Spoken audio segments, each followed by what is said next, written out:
ये खासकर एक अहम बिंदु जो पूरे देश में भ्रम की तरह फैलाया जा रहा है। राहुल गांधी लगातार भारत में चुनाव हारते हैं और उसके बाद एक शगुफा छोड़ते हैं, भ्रम की राजनीति करते हैं और कहते हैं वोट चोरी। और उसके बाद पश्चिम बंगाल में हम देखते हैं किस तरह से जंगल राज पूरे पश्चिम बंगाल में ममता बनर्जी के तत्वाधान में फल फूल रहा है। कानून व्यवस्था ध्वस्त है, ममता बनर्जी मस्त है। और दुर्भाग्यपूर्ण है, चिंतित करने वाली बात है, भारत के नागरिक और पश्चिम बंगाल के हमारे भाई बहन सब व्यथित हैं कि एक मुख्यमंत्री जो संविधान की शपथ लेता है कि संविधान का पालन करेंगे, वो भारत के गृह मंत्री को धमकी देता है और दो बात कहता है। पहला, अगर मैं ना चाहूं तो भारत के गृह मंत्री पश्चिम बंगाल में घुस नहीं सकते हैं। आप सोचिए, संविधान की मूल भावना अनुच्छेद 19 क्या कहता है? हर नागरिक स्वतंत्र है, पूरे भारत में वो कहीं भी जा सकता है। हर 1 इंच भूमि जो भारत की है उस पे हक हर भारतीय का है। तो ऐसा कैसे हो जाता है कि जिस मुख्यमंत्री ने संविधान की शपथ ली है वो धमकी देती है आदरणीय गृह मंत्री श्री अमित शाह जी को कि अगर मैं चाहूं तो भारत का गृह मंत्री पश्चिम बंगाल में घुस नहीं सकता है। और फिर यही नहीं रुकता है, धमकी आगे बढ़ती है और कहती है अगर मैं चाहूं तो वो होटल के कमरे से बाहर नहीं आ सकते हैं। मतलब अगर कोई नागरिक अपने संवैधानिक अधिकारों का प्रयोग करके जनता से संवाद करने, संपर्क करने जाना चाहता है, देश के गृह मंत्री जी जाना चाहते हैं, तो आप उनको धमकी दे रही हैं। ये धमकी क्या है? उनकी जान की बात कर रही हैं आप। ममता बनर्जी जी, हम जानना चाहेंगे आपसे। और इसीलिए जंगल राज, महाजंगल राज, गुंडा राज कैसा होता है? बिल्कुल ममता बनर्जी जैसा होता है। जहां पे ममता बनर्जी को लगता है रोहिंग्या जो घुसपैठिए हैं वो तो उनका वोट बैंक है, उनके साथ तो ममता बनर्जी रिश्ता बनाए रखना चाहती हैं, लेकिन भारत के गृह मंत्री जी के लिए अपशब्द कहती हैं। और बात जब पश्चिम बंगाल की कर रहे हैं, और मैंने बात करी वोट चोरी का जो बेबुनियाद आरोप राहुल गांधी कई बार लगाते हैं चुनाव हारने के बाद, तो अब जरा जो मैं वक्तव्य आपके सामने रख रहा हूं इस पे ध्यान दीजिएगा। आप सबको पता है, जितने राजनीतिक दल सांप्रदायिक राजनीति करते हैं, तुष्टीकरण की राजनीति करते हैं, वंशवाद से जो प्रेरणा लेते हैं, जो भ्रष्टाचारी थे सब एक साथ आए थे, नाम दिया था इंडी अलायंस। INDI alliance. जनता ने कहा ये घमंडिया हैं, ये महाठगबंधन है, चुनाव हरवा दिया। लेकिन अब विरोधाभास देखिए, एक दूसरे के जानी दुश्मन बने हुए हैं। अधीर रंजन चौधरी जी कांग्रेस के सम्मानित नेता हैं, नेता प्रतिपक्ष रहे हैं। क्या कहते हैं? वो कहते हैं पश्चिम बंगाल में ममता बनर्जी वोट चोरी नहीं करती है, वोट डकैती करती है। मैं पुनः कहूंगा, राहुल गांधी तो वोट चोरी के बेबुनियाद आरोप लगाते हैं। अब इंडी अलायंस, उनके ही साथी टीएमसी ममता बनर्जी, वो भी देश हित में कोई कार्य हो तो उससे नफरत करते हैं। कांग्रेस भी ऐसा ही करती है। दोनों में एक समानता और थी, आदरणीय प्रधानमंत्री श्री नरेंद्र मोदी जी को पानी पी पी कर कोसना, अब शब्द कहना। लेकिन अब देखिए क्या हो रहा है। अधीर रंजन चौधरी जी ने कहा, in Bengal TMC doesn't just steal votes, it commits vote dacoity. Vote चोरी नहीं, वोट डकैती होती है। अच्छा, तो अगर वोट डकैती ममता बनर्जी जी करती हैं, और हम तो कह ही रहे हैं जंगल राज है, तो ये इंडी अलायंस आपस में क्यों चुनाव साथ लड़ रहा था? और इस पे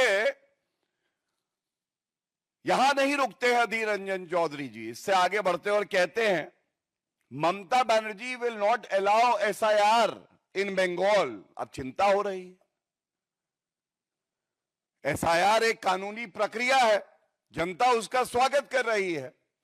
एसआईआर सुनिश्चित करता है कि नागरिक जो 18 साल से ऊपर है वो वोट दे, और घुसपैठिया एक वोट ना दे। तो दर्द होता है राहुल गांधी को। अब लेकिन अधीर रंजन चौधरी जी कह रहे हैं, Mamata Banerjee will not allow SIR. ये दूसरी बात हो गई। और साथ में फिर कहते हैं कि ममता बनर्जी और टीएमसी के नेताओं ने धमकी दी है कि अगर एसआईआर हुआ तो खून की नदियां बहा देंगे ये लोग। और विरोधी दल हो सकता है, नेता दूसरे दल का हो सकता है, लेकिन जो बात वो उजागर कर रहे हैं उस पर ध्यान आकर्षित करना चाहूंगा। इसका सारांश लब्बो लवाब यही है कि एसआईआर कानूनी प्रक्रिया है, वोट चोरी नहीं वोट डकैती कहीं हो रही है तो वो पश्चिम बंगाल में ममता बनर्जी जी कर रही हैं। और जिस तरह से धमकियां दी जा रही हैं गृह मंत्री जी को, नागरिकों को, वो दिखाता है कि कानून व्यवस्था आज पश्चिम बंगाल में पूरी तरह से खत्म हो चुकी है। और इस मुद्दे पे मैं इतना ही कहूंगा, आज ममता बनर्जी जी की क्या पहचान है? आज ममता बनर्जी पर्याय हैं एक ध्वस्त कानून व्यवस्था का।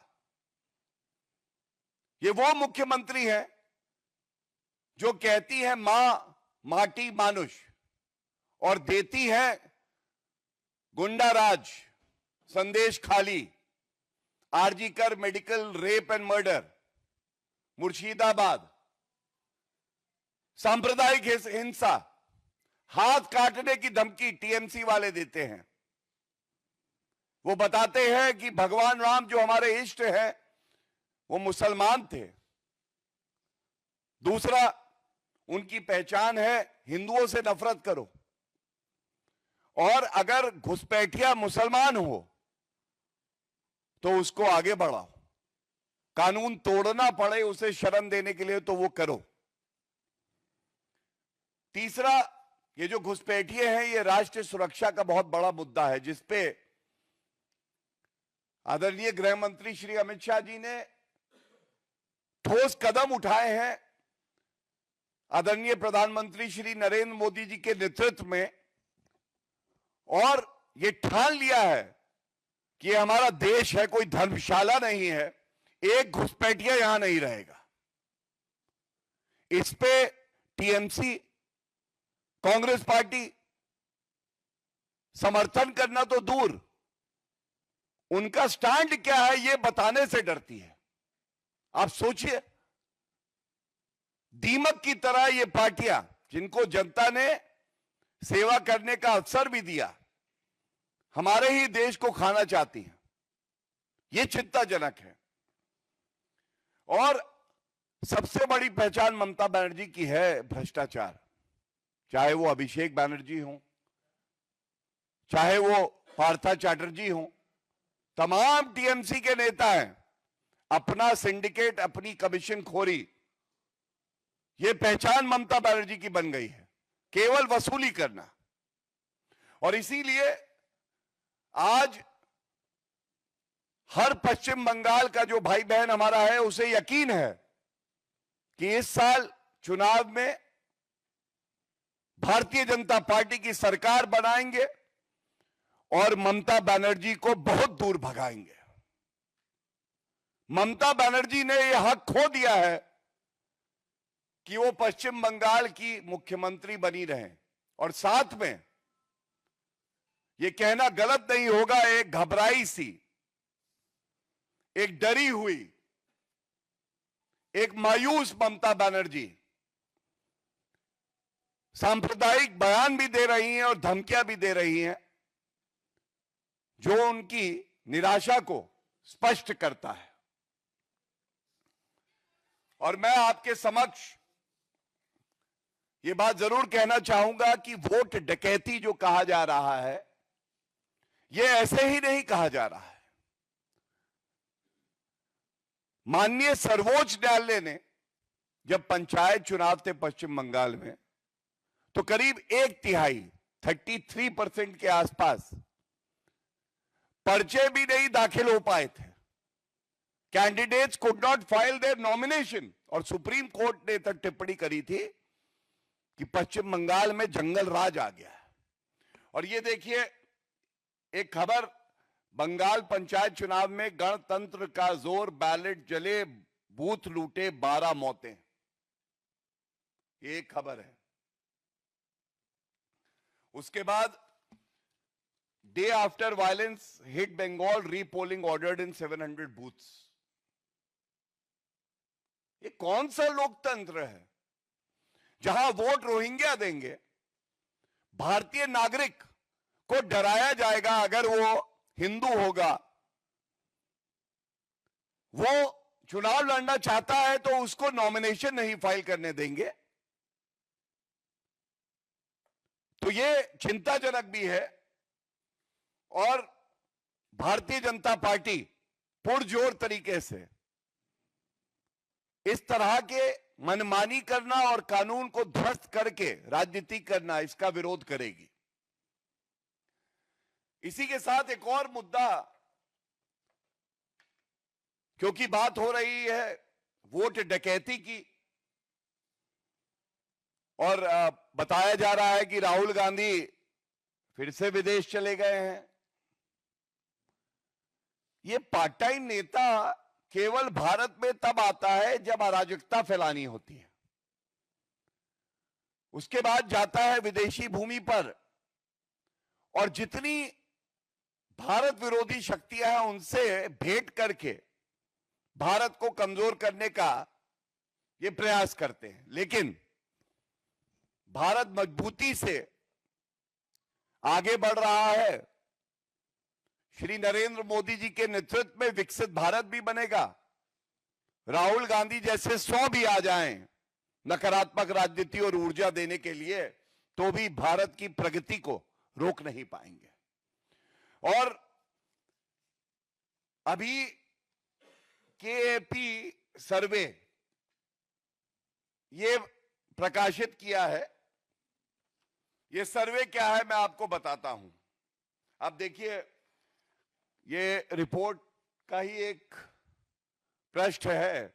Karnataka monitoring and evaluation authority, department of planning, programme monitoring and statistics, government of Karnataka, government of Karnataka. Rahul Gandhi ji कहते हैं वोट चोरी हो गई। पहला सवाल तो यही है, अगर निर्वाचन आयोग में आपकी आस्था नहीं है, वोट चोरी होती है, तो कर्नाटका में आपकी सरकार कैसे बनी है? राहुल गांधी जी, ये पूरा देश जानना चाहता है। और दूसरी बात, अब ये रिपोर्ट जो सामने आई है ये क्या कहती है मैं बता देता हूं। इस रिपोर्ट में जो हमारे नागरिक भाई बहन है कर्नाटका में, उनका सर्वे किया गया। करीब 5100 रिस्पोंडेंट थे, 102 असेंबली कॉन्स्टिट्यूएंसीज कवर की गई। ये एडमिनिस्ट्रेटिव डिवीजन जो थे वो बेंगलुरु, बेलागवी, कालबुर्गी और मैसूरू, ये 4 क्षेत्र। और जो मैं अब आपको बताने जा रहा हूं, आप भी कहेंगे कि आईना लेके राहुल गांधी के सामने खड़े होने हम पत्रकार जा रहे हैं। कर्नाटका की सरकार और रिपोर्ट कहती है 84.55%, करीब 85% जो जनता है जिन्होंने सर्वे में हिस्सा लिया, उन्होंने कहा कि हमें चुनावी प्रक्रिया पर, निर्वाचन आयोग पर भरोसा है। We have full confidence and faith in the election commission, in the process of elections which are fair and they provide a level playing field to all. 84.55% to be precise. 83.61% of the participants also expressed their confidence in EVMs. 83.61%, 84%. 84% जो हमारे नागरिक हैं जिन्होंने सर्वे में हिस्सा लिया, उन्होंने कहा उन्हें पूर्ण विश्वास है ईवीएम पर। अब बताइए, ऐसा जोर का झटका, और ये नहीं कहूंगा धीरे से, जोर का झटका लगा है तेजी से राहुल गांधी को। कर्नाटका में उन्हीं की सरकार, 85-86% जो नागरिक हैं वो कहते हैं चुनाव निष्पक्ष होते हैं और ईवीएम पर उनका भरोसा है। तो फिर ये राहुल गांधी हर बार कौन सा षड्यंत्र कर रहे हैं? बिना तथ्य, बिना प्रमाण आरोप लगाते हैं। और स्वयं मैंने आपको दोनों उदाहरण दिए, अगर इनको जोड़ के भी देखा जाए, ये नेता प्रतिपक्ष की आज विश्वसनीयता है। उन्हीं के पार्टी के लीडर वोट डकैती ममता बनर्जी के लिए कहते हैं कि डराती हैं, धमकाती हैं। और साथ में कर्नाटका की सरकार ये रिपोर्ट निकालती है जिसमें हर नागरिक का ये मानना है, करीब करीब 85-86%, कि जो चुनाव होते हैं वो निष्पक्ष होते हैं और इसमें कोई धांधलेबाजी नहीं होती। और इसके साथ कर्नाटका में कांग्रेस ही चुनाव जीती और उन्हीं की सरकार है। तो मैं इतना ही कहूंगा, आज भारत में 2 विचारधारा है। एक विचारधारा है श्री नरेंद्र मोदी जी, जिसका नेतृत्व कर रहे हैं कि भारत को आगे बढ़ाना है, मजबूत करना है, 3rd लार्जेस्ट इकोनॉमी बनाना है, विश्व बंधु है भारत, उसे और मजबूत करेंगे। और जो नागरिक हैं वो आदरणीय प्रधानमंत्री श्री नरेंद्र मोदी जी के साथ खड़े ही नहीं हैं, बल्कि योगदान दे रहे हैं। दूसरी विचारधारा है नकारात्मक, हर संवैधानिक संस्था को गलत कहना, गाली देना, अपशब्द कहना, बिना प्रमाण के कहना। ये दूसरी विचारधारा राहुल गांधी को प्रेरित करती है कि वो विदेशी धरती पे जाएं, भारत के दुश्मनों को खोजें और उसके बाद उनको एक्टिवेट करें कि वो भारत को कमजोर करें, ऐसे बयान दे जिससे भारत की छवि धूमिल हो। और इस पे राहुल गांधी चुप्पी साधे रहे हैं। और ये हमारा यकीन है, विश्वास है हमें, बहुत जल्द जो सकारात्मक राजनीति की ऊर्जा है, जो इसका उजाला है, ये जो अंधेरी राजनीति, नकारात्मक राजनीति, विषैली राजनीति राहुल गांधी कर रहे हैं, उस पर भारी पड़ेगी और ये अंधेरा पूर्णतः खत्म होगा। और साथ में जो भारतीय राजनीति के भस्मासुर हैं राहुल गांधी जी, उनकी नकारात्मक राजनीति का भी अंत होगा। बहुत बहुत धन्यवाद।